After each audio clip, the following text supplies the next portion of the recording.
Imagery and the five senses. These are our standards for today. And our objective is today I can use and define imagery so I can use my senses to imagine images from text. So when you read this paragraph, how does it make you feel? When I walked into the kitchen, a sweet aroma hit my nose. Grandma had just finished her batch of cookies. When she opened the oven, the scent of melty chocolate chips and warm cinnamon sugar filled the air. When you read that paragraph, it should make you smell the cookies that are baking. That aroma hits your nose right when you walk in the door at Grandma's house. You should be able to imagine it. It should make you a little bit hungry too. So what are our five senses? You have sight, smell, sound, taste, and touch. Sight is when you can see things with your eyes. Smell is when you use your nose to smell certain scents. Sound is when you use your ears to hear certain noises. Taste is when you use your mouth to taste certain flavors. And touch is when you can feel things with your hands or other parts. So what are sensory images? Let's break down the word sensory first. When you look at that word, you can see the word sense or senses. Sensory images are when authors use descriptive adjectives to describe images that involve your five senses that we just talked about. The author tries to make you feel those specific senses when you read. Just like when we read about Grandma's cookies, you had the sense of smell and even the sense of taste. You could imagine what the cookies smell and taste like.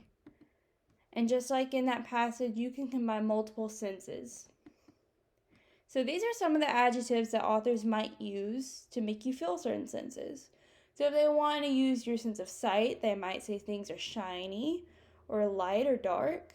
If they want you to try and hear certain things, they might use sound words such as buzzing or sawing or rumbling. If they want you to smell things, they might say things are rotten or spicy or fresh. If they want you to feel certain things, they might use words such as soft or prickly. And if they want you to imagine tasting certain flavors, they might use sweet or spicy. So what is imagery? If we break down this word again, imagery, you see the word image, or you can even think of imagination. This is when authors use descriptive adjectives to represent actions, events, or objects in text. Authors want you to imagine the story in your head as you read. It makes a movie in your head, and it uses your five senses. It doesn't just appeal to your sight, even though it says image, but it describes your other senses as well. So what is imagery really? Imagery is a visual description of what you read. Although it doesn't just use your sight, it uses sight words to make you imagine with your five senses. So as we read, imagery helps us feel and see what the characters do, such as in the story The Lightning Thief. We can really feel like we're at Camp Half-Blood even though we could never be there because it's not a real place.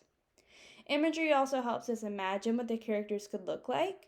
We'll never ever meet Percy Jackson or Leslie Burke, but with the imagery authors use in the text, we can imagine what those people look like based on real people we've seen.